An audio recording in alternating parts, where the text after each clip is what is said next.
what I really like about the Automove is you can choose which parts of your workflow you want to automove and which ones you don't.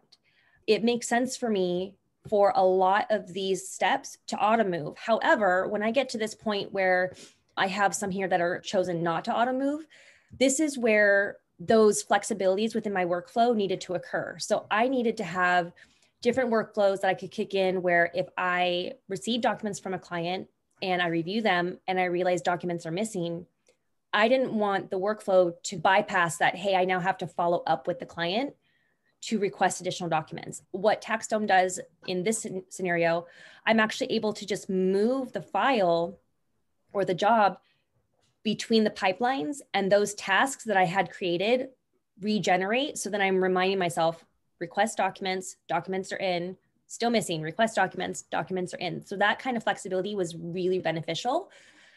But a lot of these messages are auto-generated.